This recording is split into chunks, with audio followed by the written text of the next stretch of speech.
오늘 말씀 마태복음 4장 23절로 5장 3절 말씀입니다. 다 함께 봉독하시겠습니다.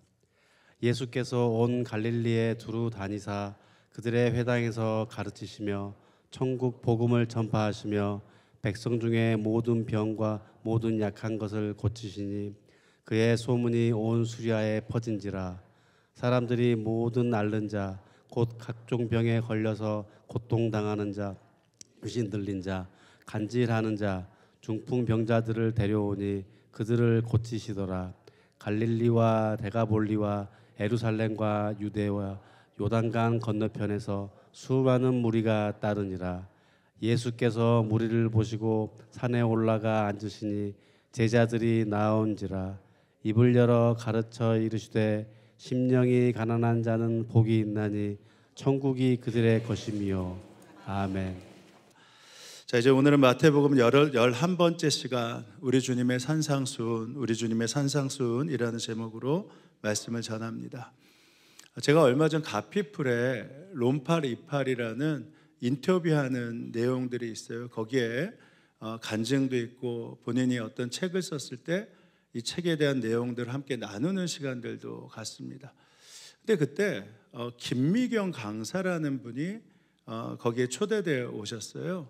근데 김미경 강사라는 분은 아마 이렇게 얼굴을 보시면 아실 텐데 자기 개발, 어쩌면 사람들의 행복, 어떤 것들을 일으키고 하는 그런 것에 굉장히 유명한 강사입니다. 아마 TV에서 다 한 번씩 보셨을 거예요. 책을 30권이나 쓰신 분이십니다. 근데 이분이 거기 제목이 이렇게 적혀 있어요. 죽기 전에 만난 하나님, 죽기 전에 만난 하나님. 아니, 자기 개발을 하고 이것이 행복이다 하고 전하고 이것들을 말씀하셨던 분이 죽기 전에 만난 하나님, 이런 이 제목이 좀 생경하잖아요. 게다가 책도 딥마인드라는 책인데 이 책이 기독교 서적도 아닙니다. 그래서 도대체 어떤 간증을 하나 그러고 봤더니 정말 열심히 사셨던 분이시더군요. 새벽 예배를 드린다 하더라도 4시에 일어나진 않거든요. 근데 이분은 새벽 4시서부터 하루를 시작하신 분이십니다. 근데 왜 이렇게 열심히 하루도 빠짐없이 사나? 자기의 좌우명이 노력은 사람을 배신하지 않는다. 노력은 사람을 배신하지 않는다예요. 그래서 피아노 학원을 시작하면서부터 이제 하나하나 세우기 시작하고 이제 자기 개발할 수 있는 회사를 차려서 한 7명들로 있다가 코로나 시대에 이 온라인 강의들이 다 확장되지 않았습니까? 그러면서 이분의 온라인 강의들의 학생들이 모이면서 어느 순간에 100명 정도 직원이 늘어났어요. 그래서 스타트업계 신화가 되었다고 합니다. 그런데 문제는 코로나가 끝나고 난 다음에 이 온라인 수강생들이 줄어들기 시작하잖아요.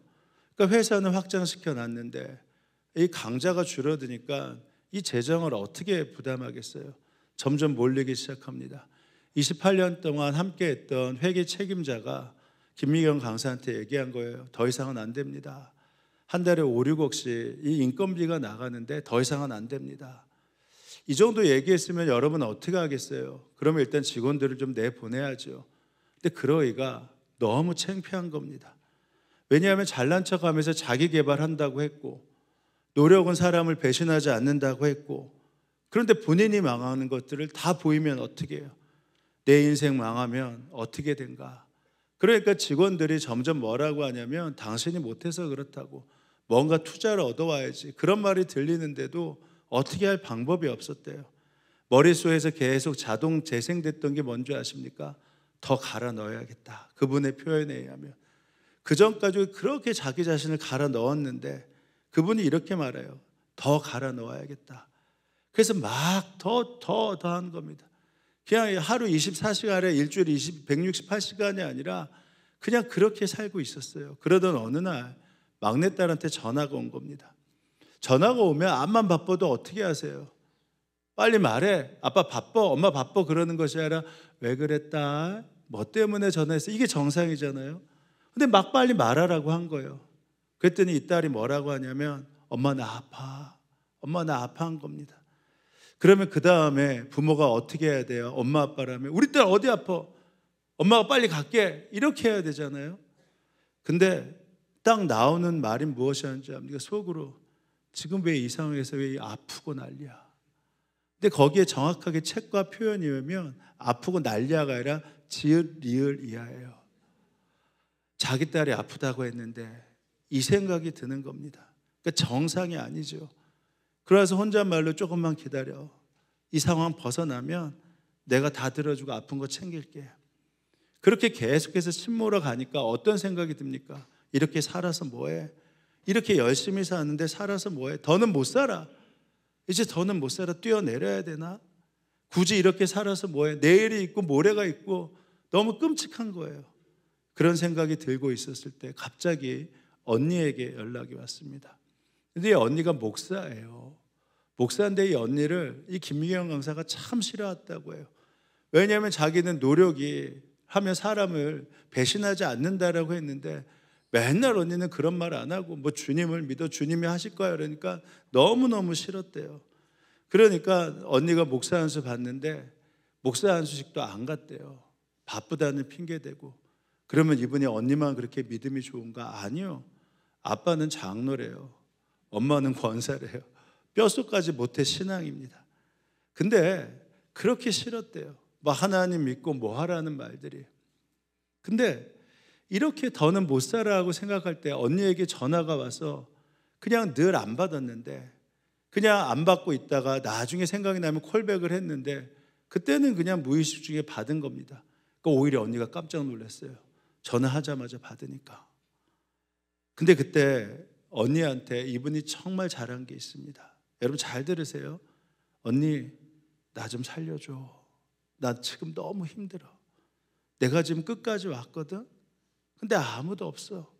내가 어떻게 할 방법이 없어. 내가 다 망친 것 같아. 그 말을 듣자마자 언니가 대전에서 11시 넘어 찾아온 겁니다. 그럼 언니가 좀 위로를 해줄 줄 알았는데 와서 첫 마디가 하는 말이 뭐냐면 네가 죽어야 돼. 네가 죽어야 돼. 그러는 겁니다. 아니 좀 죽겠다고 해서 언니한테 말했더니 목사가 와가지고 네가 죽어야 하니까 마음에 심통이 생기더래요. 근데 그러면서 그 다음에 하는 말이 그를 바꾸기 시작했습니다. 너가 죽어야 하나님이 일하실 수 있잖아. 너가 열심히 한다고 해서 얻는 게 뭐가 있어? 하나님을 통해서 일해야지만 얻을 수가 있잖아. 근데 그 말이 그동안에 들리지 않았을 것 같은데 바로 그때가 되니까 모든 것을 잃을 것 같았던 그 순간 그 김미경 강사의 가난한 마음을 치기 시작했습니다. 그래서 모태신앙이었는데 그날 언니의 손을 잡고 영접 기도를 했대요. 시간이 지나서 언니한테 물어봤다고 하죠. 언니 왜 갑자기 나한테 전화를 했어? 그랬더니 언니가 주섬주섬 하다가 우리 성도 가운데 김미경이 있는데 김미경한테 전화한 것을 잘못 걸어서 너한테 한 거야. 그렇게 말을 했다고 하더라고요.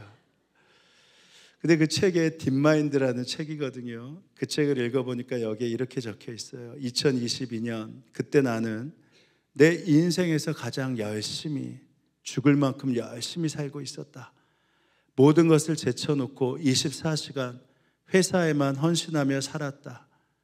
지금은 힘들어도 끝까지 버티면 바라는 목표가 이루어지고 모든 것이 반드시 좋아질 것이라고 믿었다. 멋지게 잘 살아보고 싶었는데 그러나 그 끝에는 내가 한 번도 겪어보지 못한 공허와 불행이 기다리고 있었다.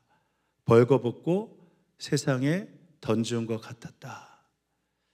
여러분 혹시 이 김미경 강사의 말에 동의되는 분은 없으십니까? 우리가 언제 게을렀어요? 정말 열심히 살려고 했잖아요. 노력은 사람을 배신하지 않는다라고 하면서 이분은 이것을 인마인드라고 표현했더라고요. 그러니까 무엇을 얻는 마음. 그래서 노력을 하면 결국은 자녀도 잘 되고 자녀를 위해서 노력을 하면 물질을 위해 노력하면 물질도 얻을 수 있고 명예를 위해 노력하면 명예도 얻을 수 있고 늘 이 마음으로 살아면서 힘을 내어 열심히 살아왔다는 거예요. 아니 우리도 이렇게 살잖아요. 근데 정말 어떠세요? 그 고비를 넘고 산을 넘어보니까 정말 거기에 원했던 바로 그 행복이 있으셨습니까? 질문해 보면 압니다. 당신 행복하세요? 당신 행복하십니까? 그 고비를 넘어서 그 얻고 난 다음에 정말 자녀를 위해 그토록 최선을 다했는데, 그래서 결국 그 고비를 넘으니까 행복하십니까? 라고 한다면 뭐라고 대답하시겠습니까? 전도서에 보면 이런 구절이 있더군요. 원하는 것을 나는 다 얻었다. 누리고 싶은 낙은 무엇이든지 삼가지 않았다. 그러니까 다 얻고 그 다음에 누리고 싶은 거 누릴 수 있을 만큼 됐다라는 거예요. 나는 하는 일마다 자랑스러웠다. 사람들이 봤을 때 이 정도면 괜찮아. 내가 애쓰고 내가 수고한 나의 목이기 때문이다. 그러나 내 손으로 성취한 모든 일과 이루려고 애쓴 나의 모든 수고를 돌이켜보니, 그러니까 겉으로는 괜찮은 것 같고 자랑스러운 것 같고 내가 다 얻은 것 같고 다 말을 할 수 있는데, 근데 속으로 생각해 보니 참으로 헛되었다. 진짜 속으로 말하려면 그 넘어서 보였던 것이 행복이 아니었다. 이 구절 잘못되었다고 누가 말할 수 있겠습니까? 우리가 그토록 열심히고 그토록 최선을 다했잖아요. 한번 부모들 말씀해 보세요. 마트 가서 좋은 거 사십니까? 1+1 사잖아요. 그러다가 2+1 나오면 어떻게 해요? 이것이 웬 떡인가 하면서 사다가 그것도 몇 번 지나다 보면 이거 남을 것 같으면 1+1 사고 온단 말입니다. 그러다가 뭔가 카드를 주섬주섬 꺼냈는데 이 카드를 보면서 보니까 옆에 보니까 다른 카드가 할인율이 더 많아요. 여기에 쿠폰까지 쓰면 더 할인율이 많습니다. 그러면 어떻게 해요? 그 계산한 거 철회하고선 이 쿠폰이나 이 카드를 해주세요 라고 하면서 다 진상 고객 되시잖아요. 그렇게 아꼈는데, 그렇게 최선을 다했는데, 그렇게 하면서 자녀를 키워가고 그렇게 하면서 얻으려고 했는데, 정말 자녀가 행복의 조건이 되셨어요? 그래서 얻은 물질이 행복의 조건이 되셨어요? 그래서 얻은 남편들이 어떻게 되셨습니까? 순식간에 아프면 다 잊게 되고, 그렇게 최선을 다해서 키웠던 자녀들 결국 아무것도 아닌 거 다 느끼지 않습니까? 그래도 이왕이면 그래도 열심히 사는 게 좋고 안 남기는 것보다 남기는 게 좋고 그렇게 하는데 악착같이 남겨서 어떡합니까? 그래서 이거 많이 보시지 않았어요? 그것이 오히려 자녀를 더 깨트렸던 문제 됐던 거, 그거 우리 주변에서 너무 많이 보지 않습니까? 11절 이후에 이렇게 이어져요. 세상에서 내가 수고하여 이루어 놓은 것을 내 뒤에 올 사람에게 물려줄 생각을 하면 억울하기 그지없다. 그러니까 내가 이렇게 남겼는데 나는 안 쓰고 그리고 버티면서 살아서 이것들을 다 남겨줘서 내 자녀가 누리는 게 억울하다는 뜻이 아닙니다. 왜냐하면 그렇게 했어도 뒤에 올 자녀들이, 뒤에 올 사람들이 그거 다 흩어버릴 것, 오히려 그것 때문에 싸우고 망가질 거 생각하니까 억울하기 짝이 없다는 겁니다. 뒤에 올 그 사람이 슬기로운 사람일지 어리석은 사람일지 누가 안단 말인가. 그러면서도 세상에서 내가 수고를 마다하지 않고 지혜를 다하여 이루어 놓은 것을, 그런 거 보이는데도 물려줘야 하니 이 수고도 헛되다. 여러분, 그냥 정책이나 방향은 그럴 수 있습니다. 이번에 보니까 트럼프 정부가 들어서면서 첫날 행정명령을 내리는데 바이든 정부가 했던 거 다 완전히 깡그리 바꾸는 게 많더만요. 그 중에 하나가 저는 너무 좋았던 게 있습니다. 트럼프 정부에서 한 게 뭔지 아십니까? 앞으로 이 나라에서는 딱 2개의 성만 존재한다. 남자와 여자만 존재한다. 중간은 없다. 그리고 스포츠에서도 뭐라고 합니까? 스포츠에서도 남자와 여자 스포츠가 있지 중간은 없다. 그리고 또 하나, 백악관에서 예배드릴 자유와 권리가 있다. 그 행정명령을 보는데요, 가슴이 두근거리더군요. 어떻게 이렇게 할 수 있나.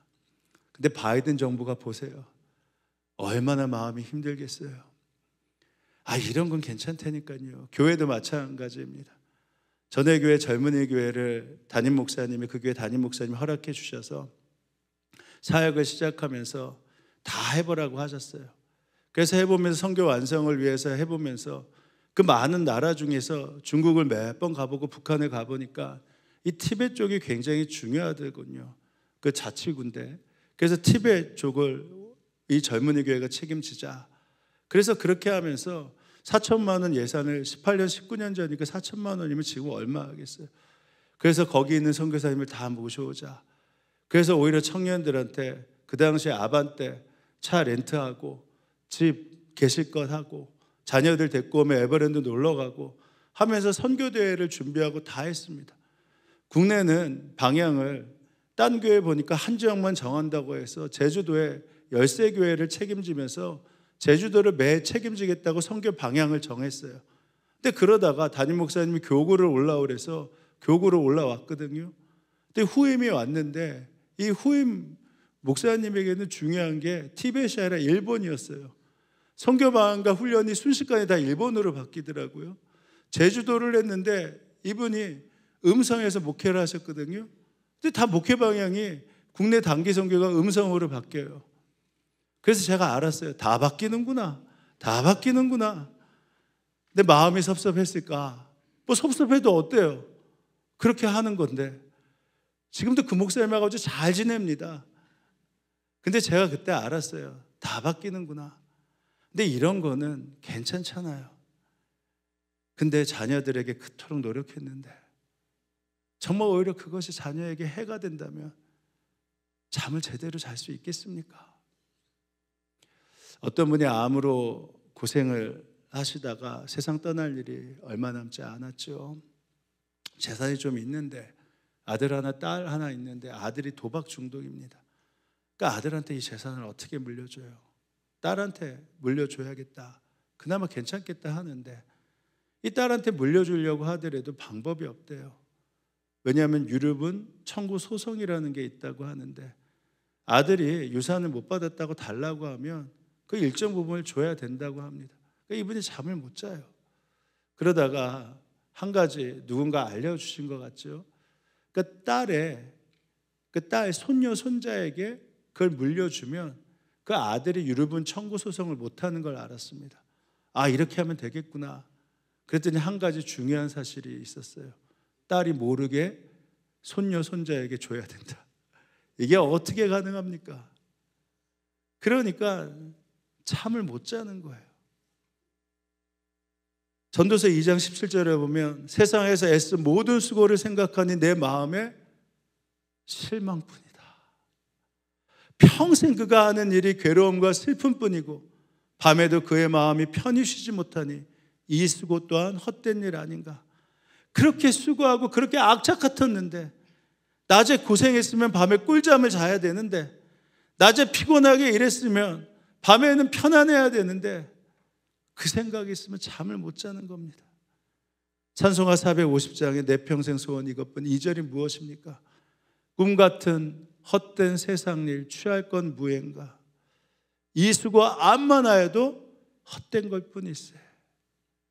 이게 우리의 인생이라 말입니다. 그러니까 지금 당장 급한 질병이 고쳐져도 당장 급한 물질이 회복되고 당장 급한 어떤 관계들이 회복된다 하더라도요, 결국은 그것이 우리에게 행복을 주는 진리가 되지 않는다라는 거예요. 그래서 오늘 예수님이 당신의 사역을 시작하면서 첫 번째 시작하신 게 뭔지 아십니까? 그래서 그게 행복이 아니야. 어떤 상황을 통해서 어떤 물질을 통해서 행복한 것이 아니라 누구를 만나느냐, 누구와 함께 하느냐, 바로 거기에서 행복을 찾아야 돼 라고 하면서 말씀을 시작하신 것이 바로 오늘 산상수훈의 팔복이라는 바로 행복한 비결입니다.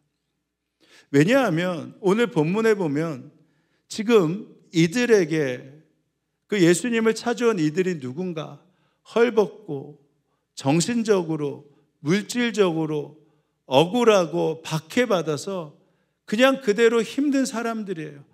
가난하는데 가난한 것을 어떻게 해결할 수 없는 사람입니다. 질병이 걸렸는데 질병에 대해서 어떻게 이겨낼 수 없는 사람이에요. 사람들이 막 그를 비난해도요, 아무 말 못할 만큼 약해서 저절로 온유한 사람입니다. 사람들이 박해를 하더라도요, 거기서 이것이 박해다라고 말을 할 수 없이 그대로 당해야 되는 사람이에요.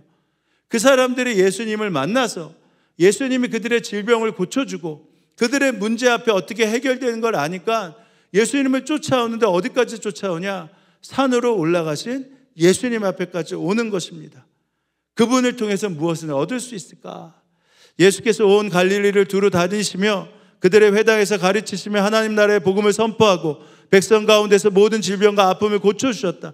예수의 소문이 온 시리아에 퍼졌다. 그리하여 사람들이 갖가지 질병과 고통으로 앓는 모든 환자들과 귀신 들린 사람들과 간질병 환자들과 중풍병 환자들을 예수께로 데리고 왔다. 예수께서 그들을 고쳐주셨다. 그리하여 갈릴리, 데가볼리, 예루살렘 온 유대와 요단강 건너편으로 많은 무리가 예수를 따라왔다. 따라온 이유를 아시겠죠? 무엇을 더 얻을 수 있을까? 이제 고쳐주셨으니 그러면 이 문제를 해결해 주실까? 이 문제를 해결해 주실까? 해서 예수님이 계신 산까지 온 겁니다. 근데 그때 예수님이 오히려 너무 불쌍한 거예요. 이 문제 해결한다고 이들이 행복하지 않은가 하는데.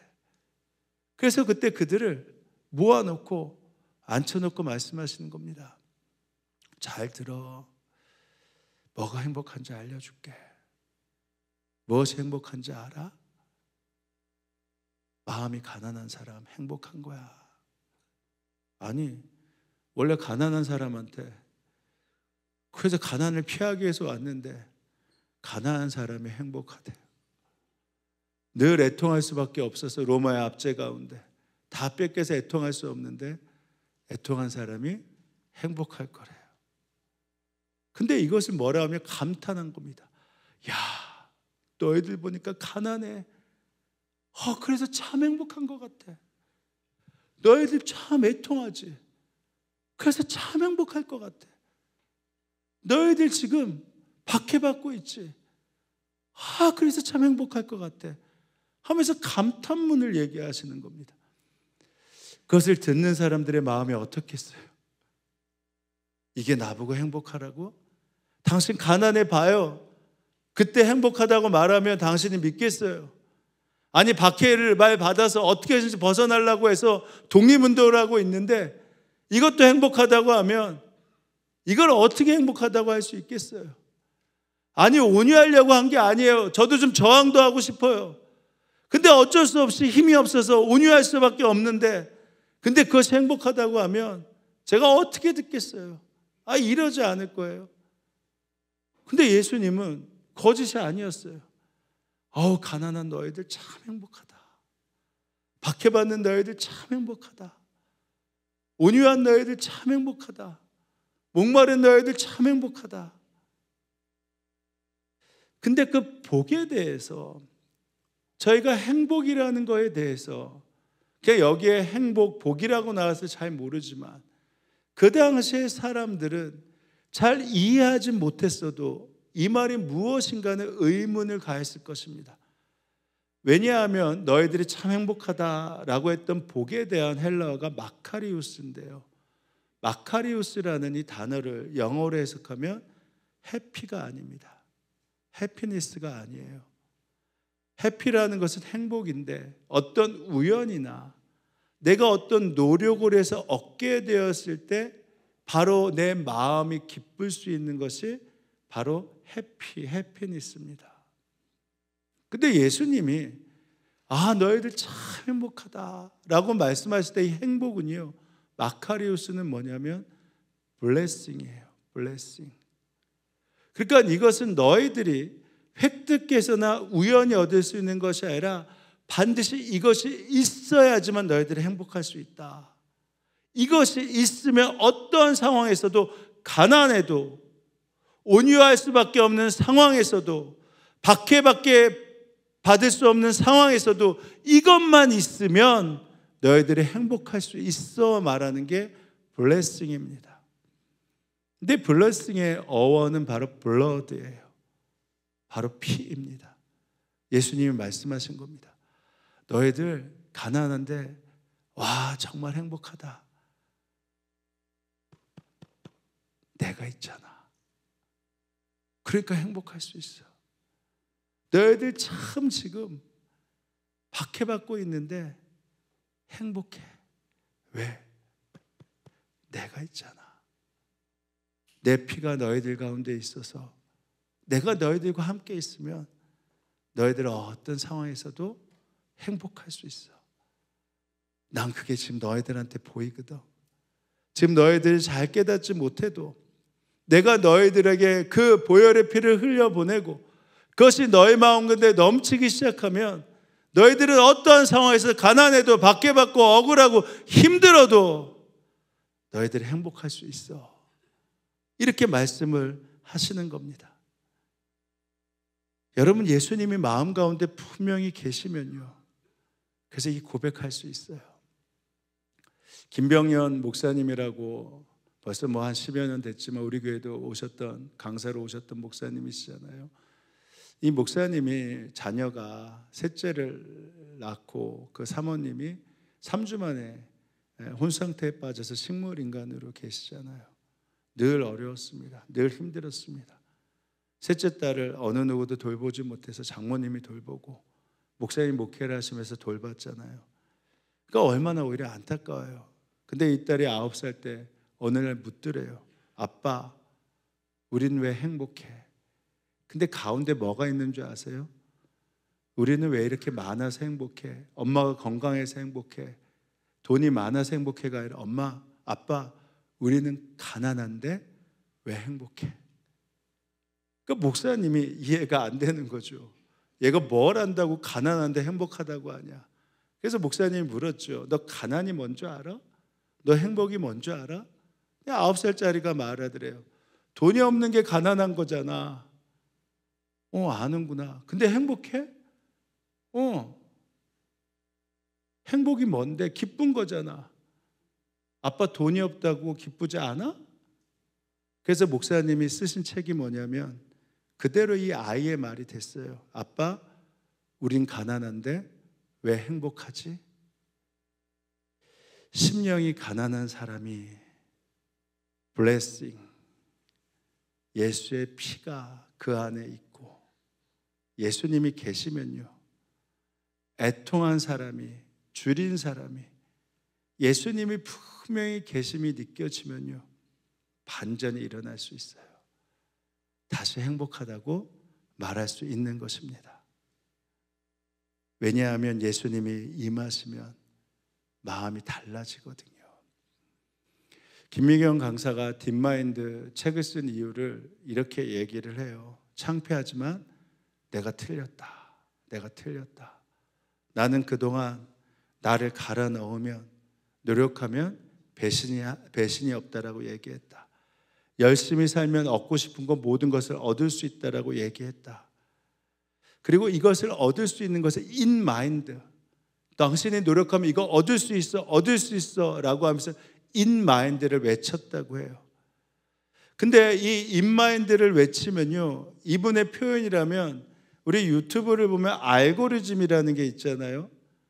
그래서 어떤 것을 보기 시작하면 거기에 맞는 것만, 보고 싶은 것만 계속 알고리즘으로 뜨잖아요. 당신이 인마인드가 돼서 살면 명예를, 그리고 돈을, 경력을, 회사를, 인맥을, 그것들을 인마인드로 계속해서 생각하고 찾기 시작하면 당신의 마음의 알고리즘이 계속해서 그것만을 행복이라고 말해준다. 근데 내가 말하는데 그 끝에 결국은 공허와 불행이 있어서 내가 인마인드, 실체를 알게 됐다. 이제야 나는 다시 새로운 엔진으로 갈아탔는데 그 엔진이 딥마인드다. 그러니까 이 딥마인드를 본인이 슈퍼 엔진이라고 하세요. 그러니까 자기의 마음의 인마인드의 엔진을 빼버리고 딥마인드의 슈퍼 엔진으로 갈아 끼웠는데, 그리고 이 딥마인드를 뭐라고 말했을까요? 내가 틀렸다고 하면서 바로 예수님이었다. 예수님이라는 딥마인드를 내 마음에 장착하기 시작하면서 계속해서 나가기 시작하니까 인마인드로 무장했던 그것들이 하나하나 지워지기 시작했다. 그리고 딥마인드로 있는 예수님으로 새로운 차원의 그림들을 그려가기 시작했다. 그리고 그 결과값은 행복이었다. 여러분 예수님 안에서 정말 거듭나셨습니까? 그렇다면 마음에 기쁘다고 진리로 결론내어 얘기할 수 있겠습니까? 죄를 용서받고 그분의 피가 내 마음에 흐르고 있으면 고난도 복이라고 이야기할 수 있으니 감사하다고 고백할 수 있겠습니까? 지옥 갈 사람이 상상을 초월할 지옥 앞에 서지 않고 그 피로 영원한 천국 앞에 서게 되었으니 그것만 보면서도 지금의 상황을 초월하여 행복하고 기쁘다고 말을 할 수 있겠습니까? 예수님께서 제자들에게 평안을 주신다고 말씀하셨는데 그 평안이 뭐라고 했냐면 세상이 줄 수 없는 평안이라고 말씀하셨어요. 기쁨을 준다고 말씀하시면서 세상에 빼앗을 수 없는 기쁨이라고 말을 했습니다. 그러니까 예수님 안에 있으면 결국은 딥마인드의 슈퍼 엔진인 예수님이 결국은 그분을 주목하기 시작하면 그 상황에서도 기쁘고 평안하고 행복하다고 말을 할 수 있게 된다는 것이 예수님이 설교를 시작하시면서 단언하고 말씀하신 진리라는 것입니다. 가난이 우리의 행복을 빼앗아가지 못한다는 거예요. 실패가 우리의 행복을 빼앗아갈 수 없다라는 것입니다. 고난이 우리의 행복을 빼앗아갈 수 없다라는 것입니다. 사도 바울은 복음을 전하면서 수없이 많은 고난을 받았다고 이야기합니다. 고린도후서 11장에는 이렇게 자기의 고난에 대해서 열거합니다. 옥에 갇혔습니다. 수없이 매를 맞았습니다. 여러 번 죽을 뻔했습니다. 여러 번 잠을 자지도 못했고 목마르고 줄이고 굶고 헐벗고 추웠습니다. 저는 참 비참하고 불행한 사람입니다. 그러나 그럼에도 불구하고 어느 누구도 제 기쁨과 행복을 빼앗아가지 못했습니다. 감옥에서 썼다는 빌립보서, 거기는 뭐라고 도배되어 있습니까? 기쁨, 행복으로 다 도배되어 있잖아요. 그 단어로 다 도배되어 있잖아요. 에베소 성도들에게 이렇게 얘기합니다. 나는 그래서 행복합니다. 그리스도 안에서 복받은 사람입니다. 우리 주 예수 그리스도의 아버지이신 하나님을 찬양합시다. 하나님께서는 그리스도 안에서 하늘에 속한 온갖 신령한 복을 바로 우리에게 주셨습니다. 한마디로 그런 뜻입니다. 그래서 나는 행복하다. 어쩔래? 이 말이에요. 말씀을 마칩니다. 제가 잘 아는 선교사님이시죠. 성경 번역, 선교사로 사역을 하셨어요. 그 성경 번역은 선교사로 가는 것보다도 훨씬 힘이 듭니다. 언어를 가서 미전도 정족에게 가서 그들의 언어로 성경을 만드는 작업이거든요. 이건 너무 고돼요. 하나하나 단어를 만드는 게 얼마나 어려운지 모릅니다. 그래서 미국에서 훈련을 받고 있는데 선교비를 받아놨으니 얼마나 빠듯하겠어요.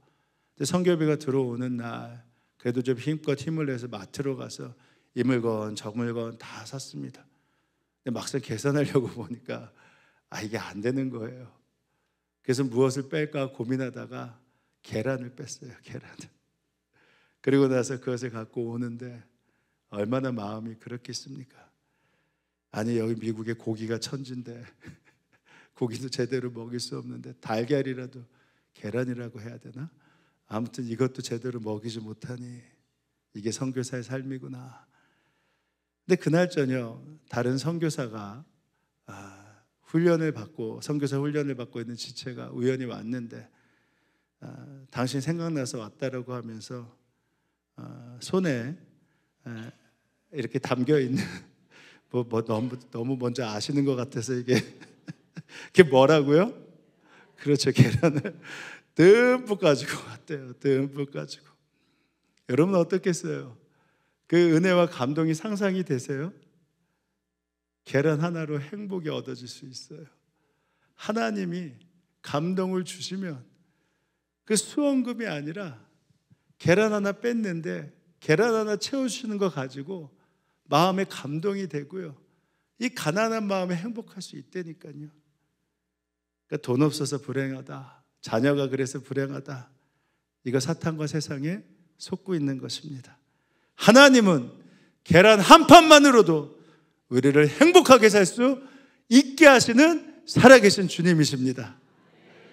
그래서 그리스도인은 수고로 사는 것이 아니라 은혜로 주의 보혈로 사는 것입니다.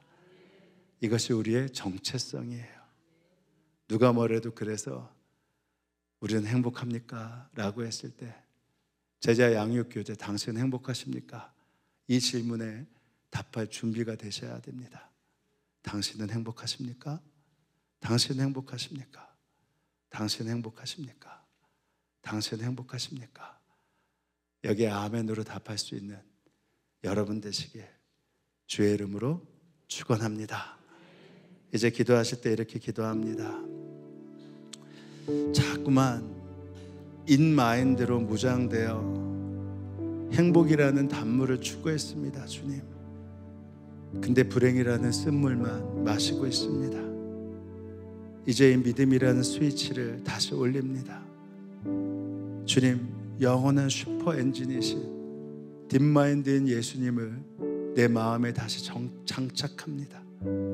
주님이 마음으로 주님 다시 한번 내 상황을 보게 하시고 내 자녀를 보게 하시고 내 물질을 보게 하셔서 가난하지만 행복합니다. 어렵지만 행복합니다. 자녀 때문에 너무 애통하지만 그래도 우리가 행복합니다 라고 고백하길 원합니다. 이렇게 함께 기도하시겠습니다. 기도합니다. 하나님 아버지 감사합니다. 주의 은혜와 약속 가운데 하나님 살게 하시고 그 놀라운 축복의 은혜들을 누리며 나아갈 수 있도록 인도하여 주시옵소서. 하나님 아버지, 우리가 단물을 얻기를 원하는 행복이 아니라 결국 그 선물 앞에서 다시 한번 주님의 주님 아버지 복을 누리게 하셔서 주님이 선물이 아니라 다시 행복과 은혜들을 누릴 수 있도록 인도하여 주시옵소서. 그래서 우리의 삶의 눈이 바뀌게 하시고 우리의 시각이 바뀌게 하시고 우리의 마음들이 바뀌게 하시고 주님 다른 사람을 바라보는 눈이 바뀌게 하셔서 주님 아버지 안에 이것이 행복이라고, 내 안에 있는 주님의 행복이라고, 당신 안에 있는 주님의 행복이라고 주님 그것을 볼 수 있고 말할 수 있는 놀라운 은혜와 약속들을 마음껏 누릴 수 있도록 성령님 함께 하시고 이끄시옵소서. 심령이 가난한 자, 애통하는 자, 눈물을 흘리는 자, 그 복을 주님 부으시옵소서. 은혜와 사랑이 충만하신 하나님, 우리는 행복이라는 단어를 인마인드에서 찾다 보니 결국은 행복이라는 단물을 얻기보다 늘 불행이라는 쓴물을 마셔야 될 때가 많았습니다. 근데 우리의 정체성은 이미 우리 안에 계신 그리스도의 피로 무장된 새로운 사람입니다.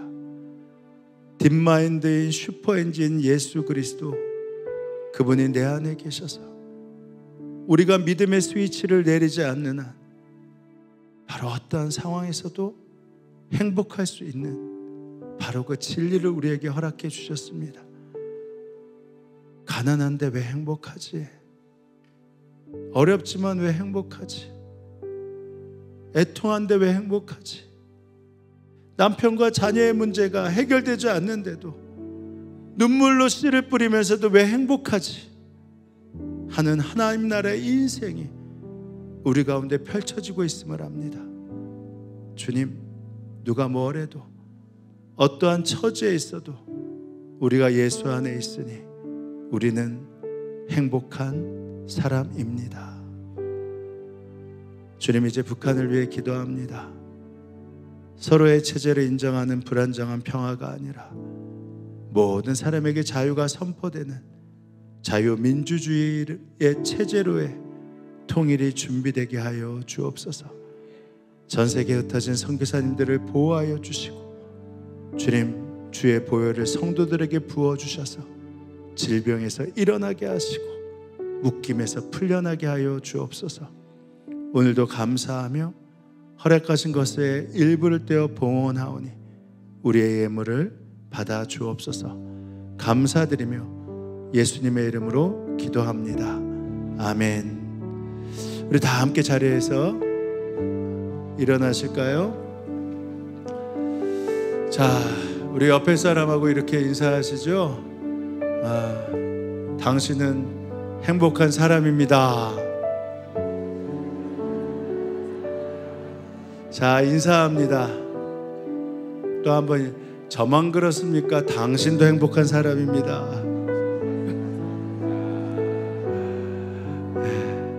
우리 함께 그 찬양하실 때 오늘 우리 결혼하고 축하한 우리 미영자매, 우리 김일등 집사님, 김계원주 권사님 함께 오셨는데 함께 인사하는 시간 가지시면 되겠습니다. 자, 오늘 가사가 이래요. 화려하지 않아도 이것이 행복이라오. 가진 것이 적어도 이것이 행복이라오. 눈물 말이 많아도 행복이라오. 억울할 일 많아도 행복이라오. 이 찬양의 가사처럼 우리의 삶이 온전히 나아가길 원합니다. 우리 함께 찬양합니다. 화려하지 않아도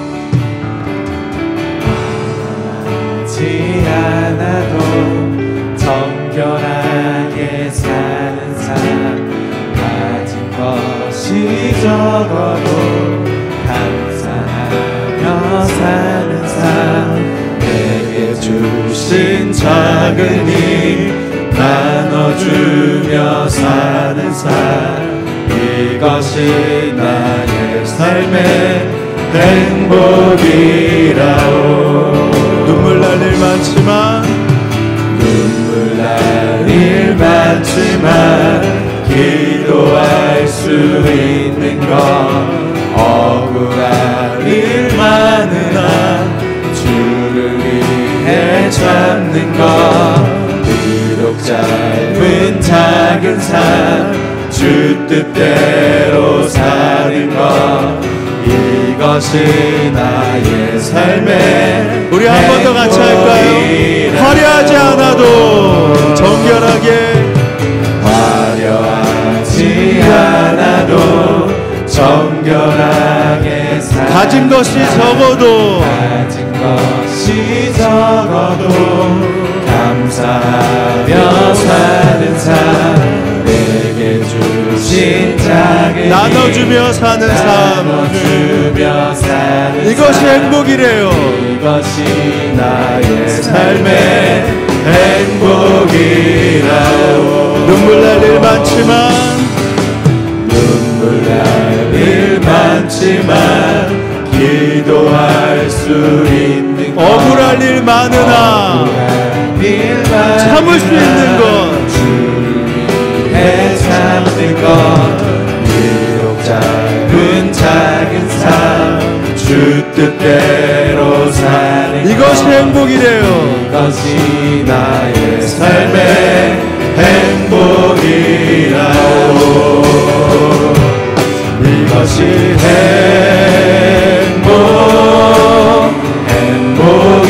행복이라오. 세상은 알 수 없는 하나님 선물, 이것이 행복이라오.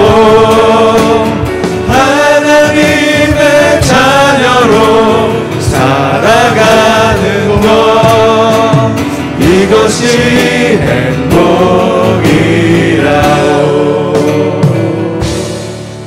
세상이 알 수 없는 그 보혈의 피로 우리를 자녀 삼으시고 행복하게 하시니 참으로 감사합니다. 그 놀라운 은혜와 약속 가운데 온전히 서게 하여 주옵소서.